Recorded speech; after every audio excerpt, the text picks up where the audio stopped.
like, why do we do entrepreneurship? Why do we start our own companies? Is because we want some autonomy. We want some say in what we do, because otherwise, like, is it really then that different from just having any other job, right? I think sometimes the stresses and the risks that come with starting and running a business have to be paid back in that level of autonomy, that we get to do things and say things and be things that, like, I can, to my core, feel like this is right. We're doing that and we're not doing it another way. And we will accept those trade-offs. Find yourself slogging through the days and weeks, buried in work? Are you frustrated at your current growth? Is your company culture simply some version of work hard, bill hours, and make money? Are you happy with that? Our guest this week is a brilliant entrepreneur, David Heinemeier Hansson. David is the co-founder of Basecamp and Hey, creator of Ruby on Rails, author of It Doesn't Have to Be Crazy at Work, a race car driver, and a list that goes on and on. But this conversation is really rooted in lessons from his book and his experience with Basecamp and work culture. We'll tackle the wrong mindset that most modern firms have, that there just aren't enough hours in the week. You don't need more time. You don't need to work more. You need to work better, and you need to have a mission. You need to understand why you're truly even doing this work and at what point you're satisfied. David will walk us through his growth strategies and mindsets that led to his success and the lessons from many other different companies that have come across his plate. If growth is what you want, it doesn't have to happen all at once or even at a constant rate. This conversation could reframe your whole outlook on work, so let's get to it.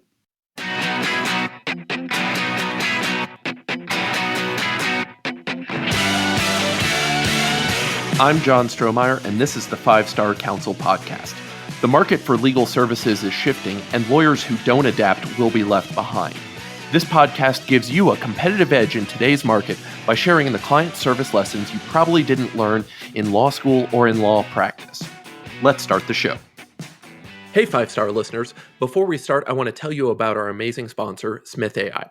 Smith AI is a virtual receptionist service for small businesses with a specialty in working with solo and small law firms. I signed up with them within weeks of starting my firm because they are affordable for even the smallest solo practice.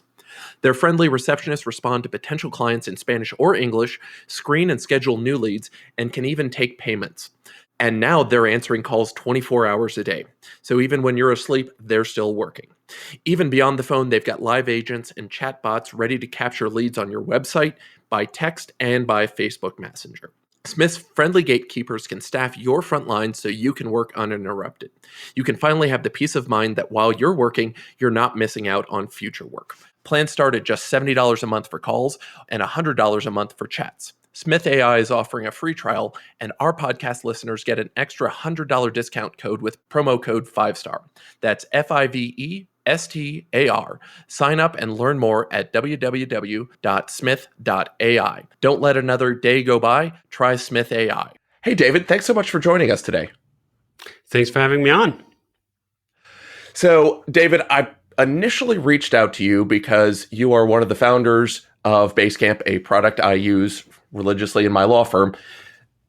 But in getting prepared for this, I realized we don't want to spend our time talking about, project management, Basecamp, setting up your own software product.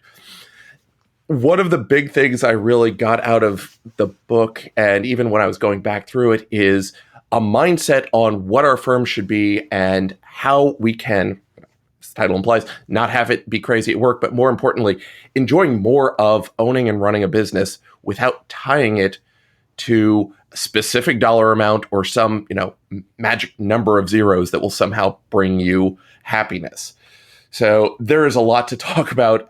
Rather than keep on winding up myself, I'm going to hand it over to you to kind of give your overview of, how you came to this and what it looks like at Basecamp. Yeah, so It Doesn't Have to Be Crazy at Work is a book we wrote a couple of years ago after about 20 years almost in business. And it's a good recap of our reflections on what is driving us. Why are we doing this? And are we doing it in a way that makes sense after 20 years? Is that an approach that perhaps could make sense for others? And the book really focuses on two angles of inquiry. One is that most people have a tendency to waste the many hours that they pour into work by doing it in ways that simply just could be better. This is all about making the hours that you're working count for more. That is not about pouring more hours in. That a lot of entrepreneurs, especially when they're starting their own business, especially in the beginning, essentially think, oh, constantly, there's not enough hours in the day. If only I had 36 hours, I could do more. When we provide a counterexample of a software company that's been around for 20 years, been profitable since day one, built all these wonderful things, we've written a bunch of books, working 8 hours a day, 5 days a week. 40 hours is enough if you know how to spend it. And that's all about things of like, how do you approach meetings? How do you approach memos? How do you approach all these mechanics of the communication and collaboration that takes place in any kind of business? Has some very basic dysfunctions in most businesses that we try to look at. But then the other part of it is, which is sort of broader, is what's your ambition? And when you say ambition, it's often interpreted in a way, particularly in the US, as, hey, shoot for the stars and you might land on the moon. Go as big as possible. Your ambition, if you're in technology like us, you should be a unicorn, meaning you should be worth $1 billion or more, and that's really when you've arrived. And there's a version of that in most industries where, oh, you have to get to this amount of headcount, have to get to this amount of markets, you have to get to whatever it is before like you're there. When we went through a process at Basecamp where we launched our first version of the Basecamp product, the project management tool, we had 4 people. And now at our largest, we're about 60. Right now, we're just about 50.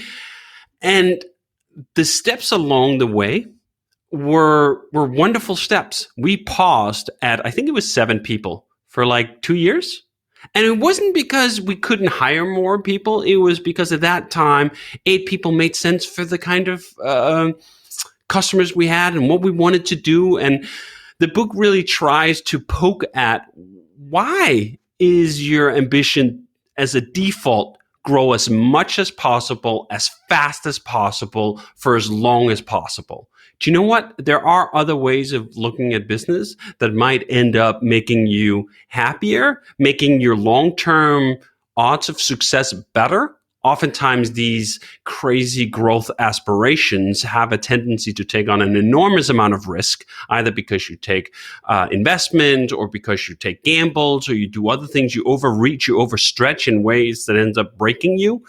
So many of the contemporaries we had in the tech business that were funded, for example, by millions of dollars in venture capital are no longer around. And here we are 20 years later in a much more sort of from an approach that was far more basic. Hey, let's make more than we spend. Let's live within our means. Let's grow when we can't not grow. And even then, let's question whether that's the right thing to do. Just one quick anecdote that illustrates this was in 2014, we had 4 major products at Basecamp, and they were all growing. Some were growing faster than others, and we were bursting at the seams. I think we were about 40 people at the time, and we were thinking, do you know what? To do all this justice, we should be twice as large as a company. And we kind of had the finances. We could have done that. Instead, we chose the exact opposite. We chose to say, hey, do you know what? We could also just stop here. So let's shut down or sunset 3 of these growing profitable products so that we can focus on one of them that happened to be Basecamp. And then we can stay the size we want it to be. And that was such a bizarre choice if you think of normal business metric. Hey, you have opportunities of growth. You have new areas and new markets, and you should pursue them as fast as and quickly as you possibly can. And we chose not to do that. And I have absolutely 0 regrets about that 8 years later. Yeah, and there's a lot in there. I'm going to pick and choose, but I think we'll end up coming back to a lot of this. But I'll start at the end. For my practice, I'm focused on tax and estate planning. It makes things so much easier.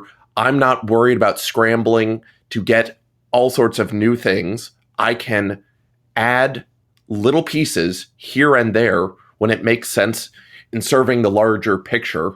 of what my clients are looking for. But I'm not always, it gives me this great filter to say, well, my clients are looking, for right now, how do we avoid some messes? If somebody comes when somebody has died and we're tidying up the last strings of their life, how do we make it easier for them to do that? What are the things that we should be considering instead of new company comes in, has a new product to sell? How do we hand over our credit card fast enough just because it's new and shiny? It goes to that as well. It just brings a focus of we can come back to this is what our business does day in and day out. Does this new thing help or not? Yeah, I think that's just so important for the satisfaction of doing what you're doing every day. This idea that, you know what, I'm really good at this. I'm really good at this because I've spent a lot of time going deep on it. And sometimes that is in contrast to if you have the broadest growth aspirations. Let's overreach, let's stretch into domains we don't perhaps really know just because it looks like there's an opportunity here.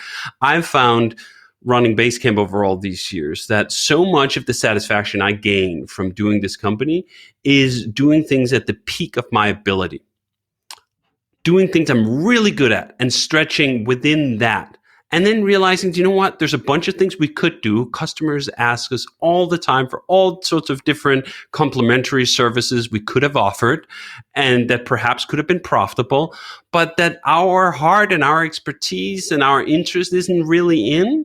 And we wouldn't be doing them any service if we tried to chase that just because like, hey, here's a dollar opportunity. It has to be more than that, I think, for most people to be happy and satisfied with running the business. And I think that's one of the things that most entrepreneurs or oftentimes entrepreneurs forget to ask themselves. Why am I doing this? Right? Why am I here? Why are we running this business, not another business? Well, sometimes perhaps for a few people, it's just, how can I make the most money possible? I don't actually think that that's true for most people. I think there are far more meaningful metrics that matter. Of course, you do have to make enough money to pay the bills and whatever aspirations you have in that regard. That's all good and fine. This isn't sort of some anti-capitalist view of things. It's just a view that there's more than that, right? Like that creates sort of some hygiene factors, like that's taken care of, that's good. And then I have to go to work for 8 hours or more every day. And those 8 hours, they have to be the kind of stuff I want to do. Right. And I mean, just thinking back to about a year and a half ago, I was in a coaching session with Melissa Shanahan, former guest on the podcast, and we were talking about, here are some financial goals, but after, a line or two about financial goals, it really came out that part of what I enjoy doing is obviously working with the clients, but helping the people who work for me have a job, be successful. How can I make sure, the people who work for me are successful not only when they're with me, but eventually they're going to leave. There's no other way of looking at it. My job is to make sure, selfishly, when they leave, they think nice thoughts about their time here. Yes. And send back the work that's appropriate. But, I'm sure that, for me at least, there have been some jobs I've had in the past where, thank God I'm out of there. Right. And they don't realize that they're in that situation when you're in it. It's just like, oh my God, how do I get through every day? Versus coming in knowing I'm building for this, and it's not just this many commas in my bank account. Yes. And I think that's one of the things that's so critical. Before we did products or services as a product, we did services as we were selling it. The company was a web design company. So we had clients directly. And I worked for some clients in that capacity where I was like, do you know what? This is not what I want to do. Like, the contract is nice and juicy, but we have to fire this client. Like, I do not want to be in business with this client. And to me, that is so much about, like, why do we do entrepreneurship? Why do we start our own companies? Is because we want some autonomy. We want some say in what we do. Because otherwise, like, is it really then that different from just having any other job, right? I think sometimes the stresses and the risks that come with starting and running a business have to be paid back in that level of autonomy. that we get to do things and say things and be things that like I can to my core feel like this is right. We're doing that and we're not doing it another way. And we will accept those trade-offs. And in fact, when I look at the business that we've run, many of the decisions I'm most proud of are the ones that are not free. Right? Like they're not about the platitudes. They're not about like, oh, let's be customer focused. Well, what does that exactly mean? It just means that you do whatever the customer says in all circumstances. Yeah, I'm not actually interested in that, right? That you carve out some restrictions and say like, I'm here and I'm not there. And I'm okay with the fallout, the consequences, the limitations that come from that. There's an identity there. And an identity requires saying, I'm this, not that. Right.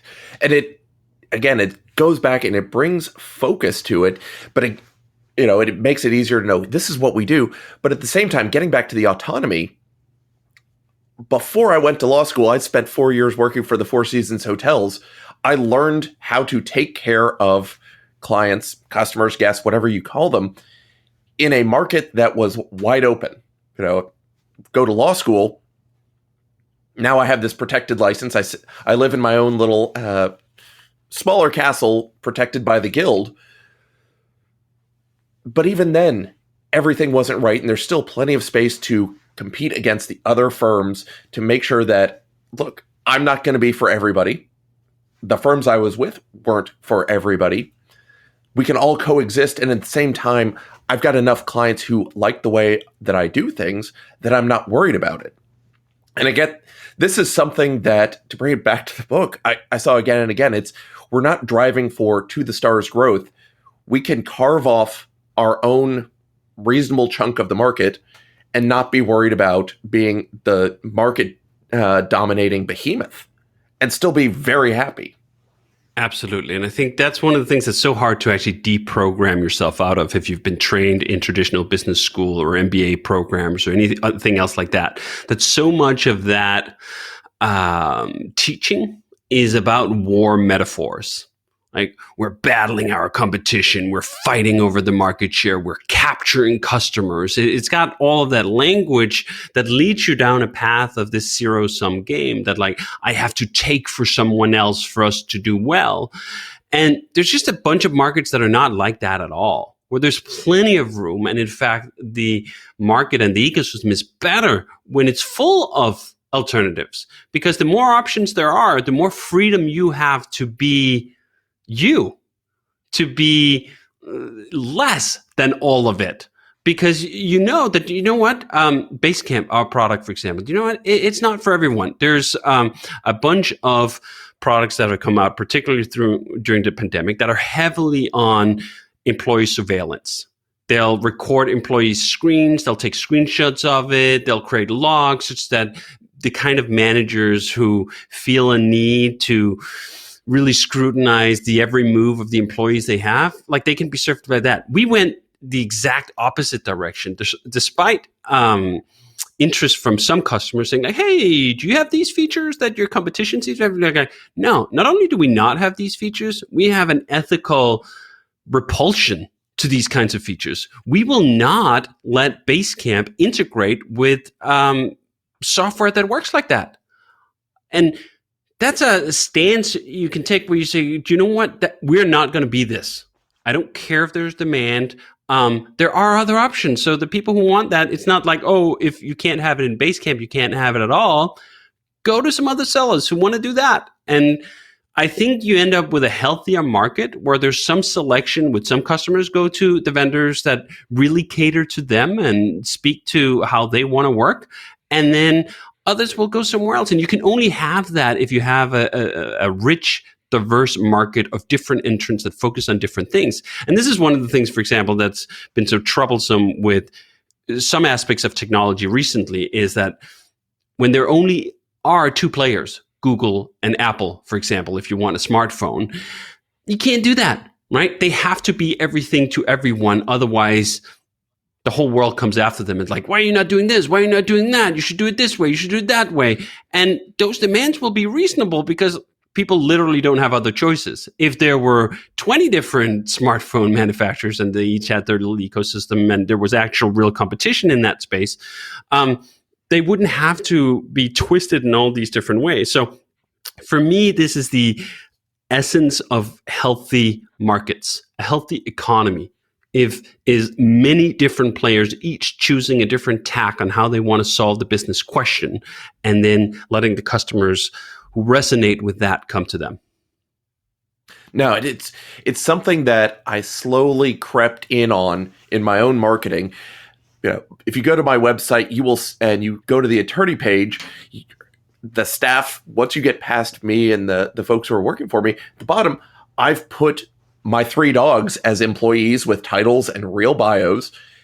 And once a month or so, we'll get a new client who says, we weren't sure if it was you or this other firm, but then we saw you had your dogs on the website and we realized, oh, this is the person for us. Yes. Why? We can still be refined without being stuffy.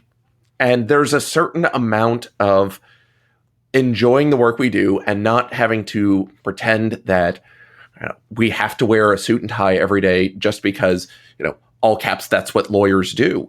There are plenty of clients who don't want that experience, or they don't even care about it. They'd much rather have somebody who's going to be the human in front of them and not putting on some sort of pretend show of this is who we are when it doesn't really matter. And people who don't need that. And that's the secret weapon of a small to small, medium sized businesses. That's something you can do. You can't do that when you have 2,000 people working for you. In that case, you need structures and you need policies and you need a uniformed product, whether that product is actual software, or that product is people, that product is consultants. It needs to be molded into sort of one uniform thing. And this is one of the reasons why I'm such a big fan of small companies, because the personality of the people who work there and the founders who started those companies can really shine through. And when they let them shine through, it's all the better. It's a unique thing you're not going to get anywhere else. And I think this is something that small and medium-sized businesses should embrace as a strength, not a weakness. Like it used to be in the web design firm, you would think about if someone calls you, you should have like a deep call tree. And you're like, oh, if you want to reach this department, even if we're like 3 people, like there's no departments, there's just people, right? You call this. A lot of small businesses have such an insecurity about being small that they try to they puff up and pretend to be much larger than they really are because they think that's how they compete. No. You compete much better by doubling down on the things that make you truly unique. A company of 2,000, they can't do that. But you can if you're a smaller company. So this is one of the reasons the whole book, in fact, and much of our writing is an ode to these smaller businesses. There's so much of it that's so good that gets kind of cast aside in this eternal lust for growth, that it's almost like you have to apologize for being small. You have to apologize for not growing faster. You're like, no, flip that script around. Be proud of the place you're at, whether that's 3 people or 7 people or 20 people. Like those are wonderful places to be. And in fact, some of the best businesses in the world, they stop there, right? You think of some of the best restaurants in the world on the top list. It's not like, my aspirations is to have 20 branches around the world. What?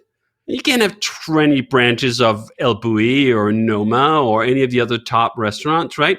They are good because they are small. So I'm a big fan of small businesses. Yeah. I mean, they're focused. They're not full service. They're catering to one thing and they're laser focused on it. So before we could probably keep going on this, I want to pick up on the second angle, the not wasted hours at the office. Because what it gets at is the second thing of you're also about creating the culture, hiring the right people, but it's also the things you're doing regularly. And I will admit, I hadn't realized that one of the features, or I probably knew about the feature of the automatic check-ins, but once I'd gone back through and reread the book, having been a user, it's like, oh, wait a minute.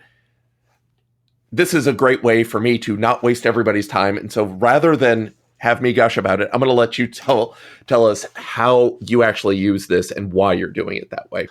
Yeah, so I think this is one of the things that's been become a really big focus, particularly during the pandemic, as everyone realized, you know what, we can't be in the office together. We can't pull each other into meetings all the time. We have to transition to a remote style of working. And the first thing most people reached for when they thought, oh, we have to do that is like, how can we set up virtual meetings? And can we pack a day full of those? And yes, virtual meetings are better than they've ever been. Video calls are great. But an even bigger step beyond that is to think, how can we go asynchronous? How can we start working in a way such that we don't all have to be in the same room at the same time simply to convey information? And I think that is the number one goal that we've tried to reach with Basecamp, the software, is to enable that in businesses, that they can work asynchronously, such that someone can write up a pitch, an idea, a proposal, and simply put it into the system, and then they get feedback later.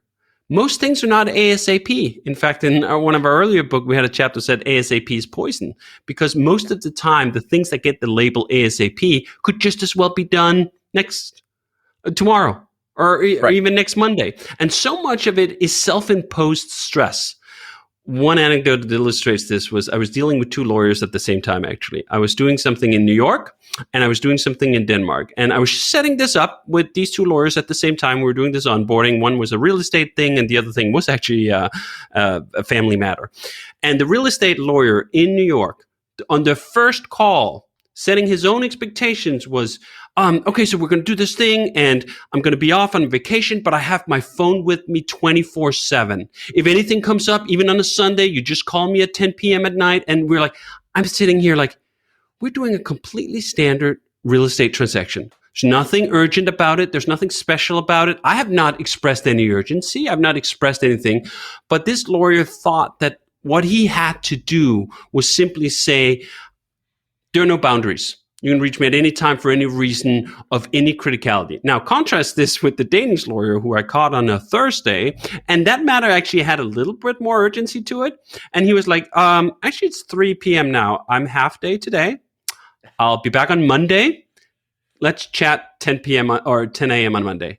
And at first, because I was in the mindset, the American mindset, having just talked to this New York lawyer, I was like, what do you mean? Like, that's 3 days from now. And they was like, yeah, actually, it doesn't matter. Like, we're setting this thing up. So much of this is just stuff we do to ourselves. And the client isn't even asking for it. This was another quick note on that was when Basecamp used to do client work. We used to send out these proposals for the work that we do. And the proposals, we thought like, oh, they have to be meaty. That's what the client wants. So you sent like a 32-page proposal. I'm going to redesign your website. I'm going to do all these things. And then Jason, my business partner, realized, you know what? Are people even reading this? So the next proposal he sent was 16 pages. I was like, no one complained. Next proposal he sent was I think 5 pages. Still no one complained. We just cut out 31 pages of this proposal that we thought we had to do. We were spending a ton of time on it. Try one more time.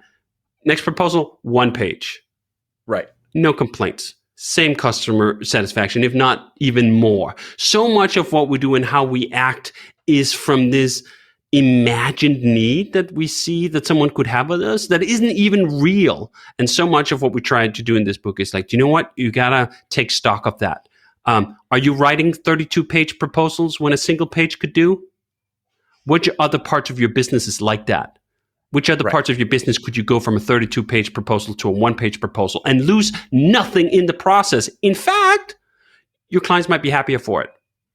Right. The Peter Drucker quote about not doing something efficiently that shouldn't be done at all is exactly where you're coming up. And this is where, like, in my own practice, when I started out, we were sending, the 5-page, 10-page letters. Here's everything we just sent you. Sending along a stack of, 100 pages worth of reading. What I found is co-creating with my clients the charts and just, there are 16 pages of PowerPoint slides, but it's only text on the first 2 or 3 pages and it's 14 or 15 point font. Just here are the top lines. And then it's boxes all the rest of the way down to make sure, look, here's what this document does. Here's who you're naming. Right. we're focused on that first because it's much easier for them to go through and see, okay, here's, it's 15 pages, but it's also boxes and diagrams of things going in places. The text is sparse. Why? There's not much to read. It's a lot easier to get through. It's funny, if you do the full analysis of what customers actually want, when Jason was doing this thing where he was paring the proposal down from 32 pages to 1, what he realized was under all of it, the client wanted to know 3 things. How long is it going to take? How much is it going to cost? And what's it going to look like? That was it. Show me something that gives me a visual indication of whatever it is that you're doing.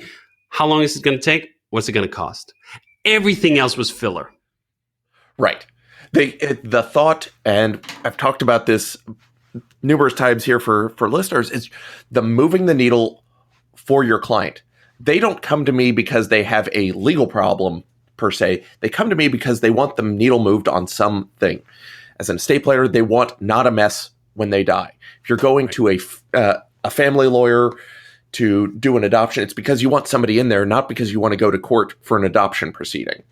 It's figuring out that deeper level of what do people want and then giving that to them as easy as possible. And so this is where there's probably a lot of business, probably most of them, that just imagine themselves in the wrong mindset of we're here to do this.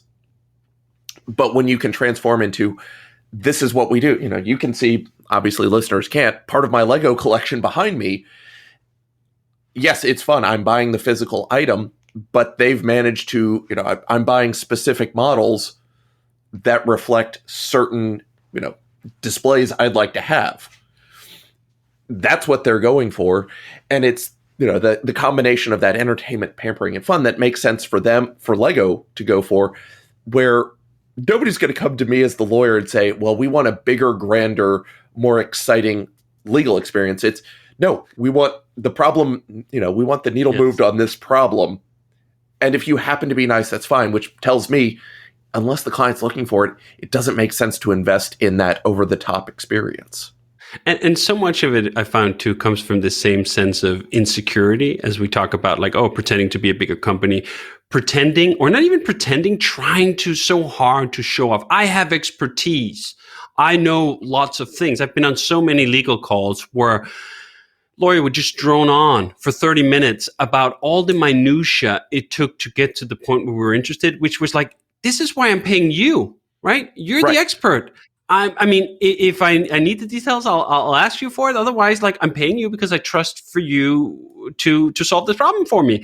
I don't need all the sort of calculations along the way. And I think that this is one of the things where companies of all shapes and sizes, in their sort of seal to like, I'm providing real value, just go overboard with all this junk and filler that actually does not matter and that the client would almost pay to go away. Right? Like I'd pay more for a 5-minute phone call that just gives me what I need to know than I would for a 30-minute phone call that gives me the 5 plus 25 I don't want. Right. When it comes to technical service providers like us, the clients want to do almost anything else other than be with us. And there's no shame in that. If the clients could pick up the phone, hand over the dollars, and 10 seconds later the problem were done, they would rather have that. It's not like going to Disneyland where they, clients are walking in and they want to squeeze as much time in. You get in at 8 in the morning, you leave the last moment they throw you out. Yes. There's a difference, and that's okay. We've had the same thing at Basecamp with the fact that we have been running this software since 2004. Very long time to run a piece of software. We have clients who are still in the original version that we have not updated in, I think, 13 years. Thousands and thousands of clients, right? And so many software companies, like lawyers, like anyone else, fall in love with their own work to the point that they think everyone else loves it just as much. For a fair number of people who bought Basecamp in 2006, Basecamp is a fax machine. If it sends fax and receives its fax, it's fine. I don't need a new color. I don't need a firmware upgrade. I don't need to be able to scan things. I don't need it to be able to. It just does the job that it does, and that's great, right? But so many of us who are working on the thing, no, I have a much better product to sell you. I have a much better service to sell you. That's fine that you're passionate about your job, and you totally should be, just realize that most of your customers will not be as passionate about the business as you are. That's why you work in that business and they don't. Right. David, I think this is a good place to cut things off for now. We could go for hours. Where can we find you on the onlines if they want to hear more from you? My personal website is dhh.dk. There's links to other podcasts. There's links to my books. There's links to my products and to my other writing around the web. Excellent. Thanks so much for joining us today. Thanks very much for having me, John. Thanks so much for listening. You can find more info on us and get your free white paper on client service at 5starcouncil.com. You can get in touch with me at john@5starcouncil.com. If you enjoyed the podcast, please subscribe wherever fine podcasts are found and leave us a review wherever you can.